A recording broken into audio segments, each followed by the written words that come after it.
హల్లెలూయా. యేసునామమునకే వందనాలు తెలియజేస్తున్నా. అపొస్తలుల కార్యములు 21వ అధ్యాయము. అపొస్తలుల కార్యములు 21వ అధ్యాయము 8వ వచనము చూసినప్పుడు మరి అక్కడ ఒక దైవ సేవకుని చూడవచ్చు. ఒకప్పుడు పేతురు, యోహాను ఇంకా 12 మంది శిష్యులు మరి దేవుని పరిచర్య వారు బాగా యెరూషలేములో జరిగించినప్పుడు మరి వారు పరిశుద్ధాత్మ ద్వారా నింపబడిన తర్వాత యెరూషలేములో అనేకమైన అద్భుతాలు జరిగించారు. తర్వాత యూదులలో అనేకులు మరి యేసు ప్రభు క్రీస్తు ఆయన మెస్సియా అని విశ్వసించారు. ఆయన ద్వారానే మరి రక్షణ కలుగుతుంది, ఆ యేసు ప్రభు పరలోకానికి మార్గం అని నమ్మారు. అయితే వారిలో అనేక మంది యూదుల వెధవరాలు ఉండేవారు, భర్త కోల్పోయిన స్త్రీలు. మరి వీరి కోసం ఏదైనా ఒక మంచి పని చేయాలని మరి అపొస్తలుల ఆధ్వర్యంలో అక్కడ ఉన్న విశ్వాసులు వారికి ఆహారం పంచిపెట్టడం, కొన్ని వస్త్రములు ఇవ్వడం, వారికి సహాయం చేసేవారుగా ఉండేవారు. అక్కడ ఒక సమస్య వచ్చినప్పుడు మరి పేతురు, యోహాను, యాకోబు మిగిలిన శిష్యులు వారు ఆలోచన చేస్తారు.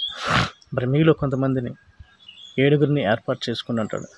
ఆ 7 పరిశుద్ధాత్మతో నింపబడాలి, దేవుని యొక్క జ్ఞానంతో నింపబడిన మంచి మనుషులను ఏర్పాటు చేసుకుని వారిని మరి ఈ యూదులకు పెదవరాళ్ళకు ఆహారం పంచిపెట్టడానికి సహాయం చేయడానికి మేము వారిని నియమిస్తామని చెప్పి మరి పేతురు ఆ 7 సెలెక్ట్ చేస్తారు. ఆ 7లో మరి ఫిలిప్పు ఒకడు, స్టెఫను కూడా అనేకమైన అద్భుతాలు, సూచక్రియలు జరిగించాడు. తర్వాత అతడు మరి దేవుని విషయం ఆసక్తి కలిగి దేవుడు అతనికి ఇచ్చిన ఆయుష్ను ఇంకా అతడు రమ్మని దేవుడు పిలవకుండానే అతడు యేసు ప్రభు విషయమై మరి ఆ యూదుల ద్వారా యేసు క్రీస్తు కోసం సాక్ష్యం ఇచ్చి ఆ యూదులు రాళ్లతో కొట్టబడినప్పుడు చనిపోతాడు. ఈ ఫిలిప్పు మాత్రం దేవుని యొక్క సువార్త పని విషయంలో మరి అతడు తనకు అప్పగించిన బాధ్యతను కూడా నెరవేర్చాడు. మరి యూదులకు పరిచర్య చేయడానికి మరి పేతురు ద్వారా దేవుడు ఫిలిప్పుని ఏర్పాటు చేసుకున్నారు. ఫిలిప్పు కూడా పరిశుద్ధాత్మ శక్తితో నింపబడినవాడే. ఫిలిప్పు ద్వారా కూడా అనేకమైన సూచక్రియలు, అద్భుతాలు దేవుడు జరిగించినట్టు రాయబడింది. అయితే ఫిలిప్పు కోసం ఈ నూతన నిబంధనలో ఎక్కువగా అతని పరిచర్య కోసం రాయబడలేదు, కానీ అతడు దేవుని వైపు అనేకులను ఆ యూదుల మధ్య అనేకమైన అద్భుతాలు జరిగించాడు. యేసు క్రీస్తుని మరి ఆయన కూడా తన అద్భుతాల ద్వారా చూపించి మరి యేసుని మహింపరుస్తాడు. ఆ ఫిలిప్ అనే వ్యక్తి ఇంకా జీవించి ఉన్నాడు. అయితే స్టెఫను ముందుగానే చనిపోతాడు. కైసరయ పట్టణంలో ఫిలిప్ ఉంటున్నాడు.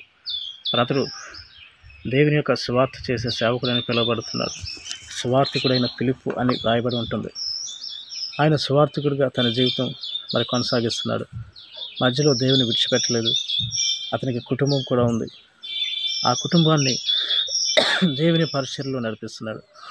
అయితే అతనికి ఉన్న మరి సంతానము, ఆడబిడ్డలు 4 కన్యకులు, 4 అమ్మాయిలు అతనికి ఉన్నారంట. దేవుడిచ్చిన సంతానాన్ని మరి దేవుని యొక్క పరిచర్య కొరకు దేవుని ఎడల మరి భయభక్తులతో వారిని నడిపించాలి. ఆ అబ్బాయి కావాలి, అమ్మాయి ఉంది, ఆ అమ్మాయి మరి అబ్బాయిగా మార్చేయండి ప్రార్థించే మనుషులు కూడా ఉంటారు. కాబట్టి దేవుడు ఏదైతే నిర్ణయించాడో అది ఆ శిశువు బయటకు వచ్చినప్పుడు ఆ వ్యక్తి ద్వారా మరి దేవునికి ఎటువంటి మహిమ కలుగుతుందో అనేది మరి కొంతకాలం వేచి చూసిన తర్వాత తెలుస్తుంది. మరి గర్భంలో ఉన్నప్పుడే మరి శిశువును చూసి ఆ బేబీ మరి బాయ్ గర్ల్, అమ్మాయి అబ్బాయిని చూసి స్కానింగ్తో తెలుసుకుని మరి ఆడపిల్లలను ప్రసవించకుండా మరి అటువంటి ఆసక్తి చూపించకుండా ఉండే కుటుంబాలు ఉంటాయి. కాబట్టి మరి ప్రతి వారు కూడా అవసరమే. దేవుడు సృష్టించినప్పుడు మరి మగవాడి కానీ ఆడదాన్ని కానీ మనుషులు చేశాడు. ఆదామును చేసిన తర్వాత మరొక ఆదామును లేదంటే మరొక మగ వ్యక్తిని ఆయన చేయలేదు. ఆదాము ప్రక్కటెముకలను తీసి స్త్రీగా చేశాడు. మనిషికి సహాయంగా ఉంటుంది. మరి నరుడు ఒంటరిగా ఉండకూడదు అని దేవుడు ఒక కుటుంబాన్ని, సహాయాన్ని అప్పుడే సిద్ధపరిచాడు. దేవుని యొక్క ప్రణాళికలు ఆయన ఆలోచనలు మనం గౌరవించేవారుగా ఉండాలి. ఫిలిప్పుకి 4 కుమార్తెలు ఉన్నారు. ఈ 4 కుమార్తెలు చూసినప్పుడు వీరు దేవుని విషయమే ప్రవచించేవారుగా ఉన్నారంట. మరి ప్రవచించాలంటే అది అందరూ ప్రవచించగలరా? క్రైస్తవులు అందరూ ప్రవచిస్తారంటే లేదు. మనం మాటతో చెప్పినంత సులువు కాదు. దేవుని యొక్క ఆత్మశక్తి కలిగి, దేవునితో సహవాసం కలిగి, మరి దేవుడు ఆ వ్యక్తిలోకి వచ్చినప్పుడు మరి కొన్ని సత్యాలు ఆ మనిషి ద్వారా బయటకు వస్తాయి. ఆ వ్యక్తి ప్రవచించినప్పుడు, అంటే ఆ వ్యక్తి మాట్లాడితే దేవుని ఆత్మతో మాట్లాడడం, దేవుని ఆత్మతో మాట్లాడినప్పుడు అతను చెప్పినవి జరుగుతాయి.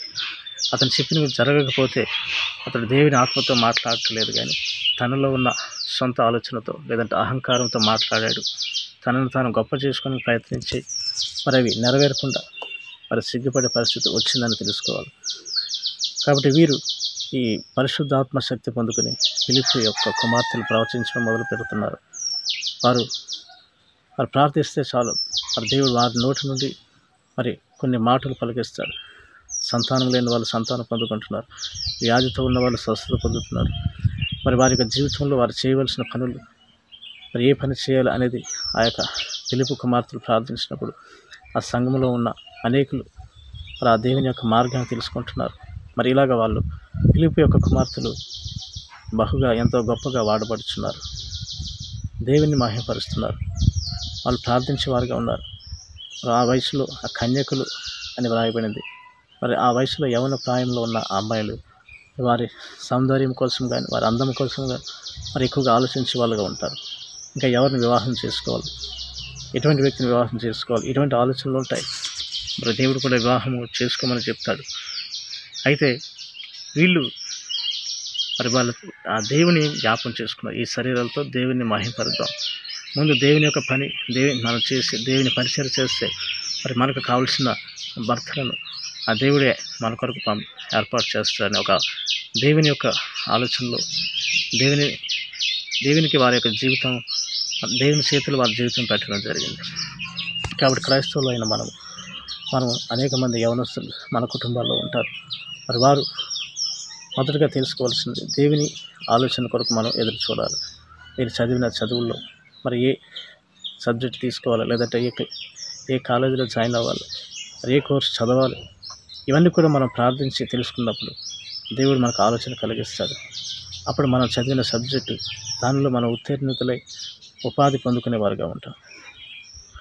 హల్లెలూయా. ఆ విధంగా మన సమయం వృధా చేయకుండా, ధనాన్ని వృధా చేయకుండా ఆ దేవుని యెడల భయభక్తులు కలిగి మనం ఏదైనా ఒక చదువు కానీ ఒక పని కానీ వ్యాపారం కానీ ప్రారంభించినప్పుడు మరి దేవుడు మరి మనలను ఆ యొక్క నీతి గల మార్గంలో నడిపించి మన యొక్క కార్యములన్నీ కూడా ఆయన సఫలపరుస్తాడు. హల్లెలూయా. వాక్యం ఉంటుంది, ఈ పనుల భారం యెహోవా మీద మోపమని ఉంటున్నది. ఈ యొక్క పనుల భారం యెహోవాకు అప్పచెప్తే ఆయన మరి మన యొక్క బాధ్యతలను ఆయన చూసుకొని మన యొక్క పని ఆయన నెరవేరుస్తాడంట. మరి ఈ విధంగా ఈ ఫిలిప్పు యొక్క కుమార్తెలు చూస్తే దేవుని గణపరిచే వారుగా ఉన్నారు. వాళ్ళకి ఇచ్చిన యవన శరీరంతో, వారికి ఇచ్చిన మరి ఆ యొక్క యవన జీవితంతో, వారి అందాన్ని బట్టి, వారి శరీరాన్ని బట్టి వాళ్ళు హెచ్చించుకుని మరి దేవుని యొక్క భయం లేకుండా జీవించలేదు. అనేక మంది యవనులు మరి మగవాళ్ళు, అమ్మాయిలు కూడా దేవుడు వారికి ఇచ్చిన శరీరము, వారికి ఇచ్చిన ఆ యొక్క యవన ప్రాయము, దానితో మరి అది మరి అవినీతికరంగా దేవునికి విరుద్ధమైన స్నేహం, లోక సంబంధమైన స్నేహం చేసే వాళ్ళు కూడా చాలామంది ఉంటారు. ఈ లోక సంబంధమైన స్నేహం దేవునికి విరుద్ధంగా ఉంటుంది. మరి దేవునితో సహవాసం ఉండదు. మరి వారి యొక్క భవిష్యత్తు అది అంధకారంగా ఉంటుంది. వారు దేవుడిచ్చిన ఆయుష్ పూర్తి చేసుకోకుండానే ఎవరో ఒక మరి ఆ యొక్క దుర్నీతి మార్గంలో నడవడం ద్వారా వారు ఎంచుకున్న మనుషులను బట్టి, మరి వారిని చేస్తున్న స్నేహం బట్టి వాళ్ళ ప్రాణాలు పోగొట్టుకునే యువకులు ఎంతోమంది ఉన్నారు. చాలామంది యవనస్తులు, మగవాళ్ళు మరి దేవుడు వారికి ఇచ్చిన శరీరం యవనాన్ని డ్రగ్స్కి అలవాటు అయిపోతారు. కొన్ని దురలవాట్లకు అలవాటు అయిపోయి ఆ యవన శరీరం అంతా ఒక లక్ష్యం, గురి లేకుండా జీవించి మరి వారు ఒక వ్యాధిగ్రస్తులుగా మరి దేవునికి మహిమకరంగా ఉండరు. మరి వాళ్ళ జీవితాన్ని వారే మరి ఒక వంకర మార్గంలో నడిపించుకుని చెడిపోయే యవనస్తులు అనేక మంది చూడొచ్చు. అలాగే క్రైస్తవ కుటుంబాల్లో కూడా దేవుని ఆరాధించి మరి క్రైస్తవులకు పిలువబడుతున్న యవనస్తుల్లో కూడా అనేక మంది దేవుడు వారికి ఇచ్చిన శరీరాలతో మరి ఆ నీతి మార్గంలో, లేదంటే వారికి ఇచ్చిన బాధ్యతలు ఒక మంచిగా ప్రవర్తించుకుంటారు. మరి దురాశలకు, దురలవాట్లకు అలవాటు దేవుడు వారికి ఇచ్చిన ఉద్యోగాన్ని, వారికి ఇచ్చిన ధనాన్ని వృధా చేసే వాళ్ళుగా ఉంటారు. కాబట్టి ఈ దురలవాట్ల నుండి ఇప్పుడైనా మనం విడుదల పొందాలంటే మరి మనం కనుక మార్పు చెందాలని మార్పు ఆ దేవుని బట్టి యేసుక్రీస్తుని మనం జ్ఞాపకం చేసుకున్నట్లయితే మనకు ఏదైతే అసాధ్యంగా ఉందో, ఏ దురలవాటు నుండి, ఏ బంధకాల నుండి, ఏ యొక్క చెడు స్నేహం నుండి మనం బయటికి రాలేకపోతున్నామో, లేదంటే ఏ యొక్క మరి నీ జీవితంలో ఇప్పటివరకు దేనిలో అయితే ఇంకా విజయం సాధించలేదో వాటన్నిటిలో నుండి నువ్వు మరి జయించుకొని వచ్చి ఆ దురలవాట్ల నుండి బయటకు వచ్చి నువ్వు ప్రయోజకుడిగా మరి సమాజం నిన్ను చూసి, ప్రజలు నిన్ను చూసి మరి నిన్ను గౌరవించే వారిగా నీవు చేయబడతావు. హల్లెలూయా. కాబట్టి యేసు నామం మరి అందరినీ బాగు చేసేదిగా ఉంటుంది. మన దేవుని ఎడల మన గత జీవితం ఎంత అది అపకీర్తితో ఉన్నా, మనం ఎంత దుర్మార్గమైన ప్రవర్తనలో ఉన్నా మరి ఇప్పుడైనా సరే మంచిగా మరి ఉండాలని దేవుని యొక్క నామాన్ని బట్టి మనం పశ్చాత్తాపడినట్లయితే తప్పకుండా మరి మనం చేసిన ప్రార్థన బట్టి, మీరు చేసిన ప్రార్థన బట్టి దేవుడు ఈరోజే మిమ్మల్ని దర్శిస్తాడు. మీ శరీరంలో దేవుడు వచ్చి నివాసం చేస్తాడు. ఆ పరిశుద్ధాత్ముడు వచ్చి మీ శరీరంలో నివాసం చేస్తాడు. ఈ యొక్క ఫిలిప్పి యొక్క కుమార్తెలు చూసినప్పుడు వీరు ప్రవచించేవారుగా ఉన్నారు, దేవుని కనపరుస్తున్నారు. అవి సామెతల గ్రంథము 31వ అధ్యాయం 30వ వచనం చూసినప్పుడు యెహోవా యందు భయభక్తులు కలిగిన స్త్రీ కొనియాడబడినట్టు అందము మోసకరం సౌందర్యము వ్యర్థం అని ఉంటుంది. అంటే అందము మోసకరం సౌందర్యం వ్యర్థం అంటే ఆ అందాన్ని నమ్ముకుంటే, లేదంటే నీ శరీర ఆ యవన జీవితాన్ని బట్టి నువ్వు గర్వించి ఇష్టానుసారంగా జీవిస్తే దాన్ని బట్టి నీవు ఆ యొక్క మోసకరమైన పరిస్థితుల్లో బంధించబడి ఇతరుల చేతిలో నీవు అన్యాయం చేయబడతావు. మరి సౌందర్యంగా ఉండాలనుకోవడం అది పాపం అని కాదు, కానీ మరి అదే ముఖ్యం అనుకోవడం, దేవుని కంటే అదే అవసరం అని అనుకుంటే, దేవుని యొక్క నీతి మార్గం కంటే, దేవుని ఎడల భయభక్తులు కలిగి ఉండడం కంటే మరి నిన్ను నీవు మరి అలంకరించుకొని మరి నీవు నీ శరీరాన్ని, నీ రూపాన్ని చూసి నిన్ను నీవు గొప్పగా చెప్పుకుంటే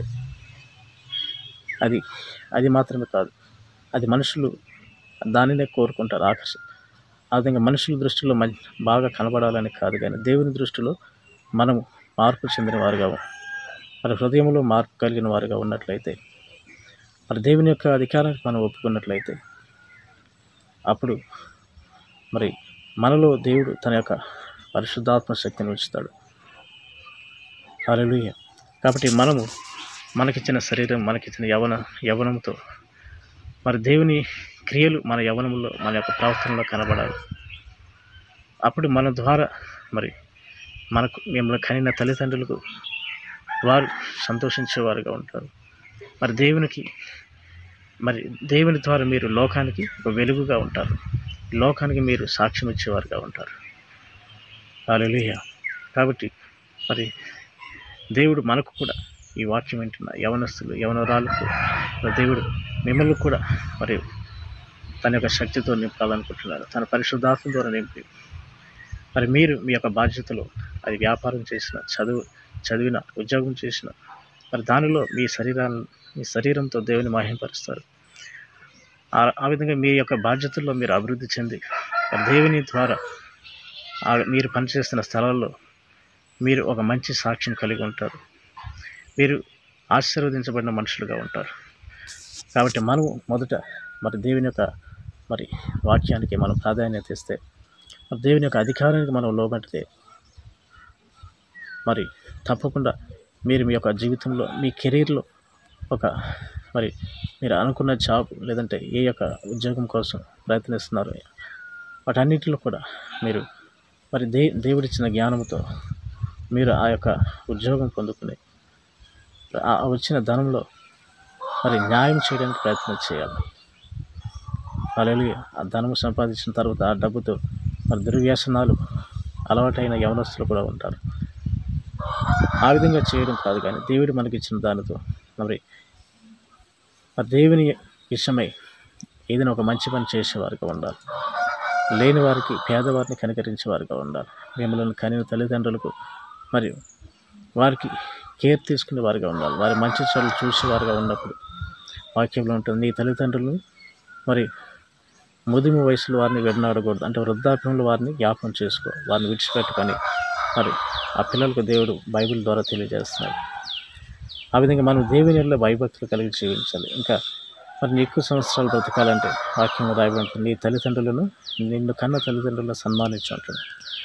నీ తల్లిదండ్రులను ఎప్పుడైతే గౌరవించి మరి వారికి క్షేమం కోసం ఆలోచించి వారికి సహాయకుడిగా ఉంటావు, మరి దేవుడు నీలో కలిగిన మంచి ప్రవర్తనను బట్టి నిన్ను అనేక సంవత్సరాలు దీర్ఘాయుష్ ఆయన ఇస్తానంటున్నారు.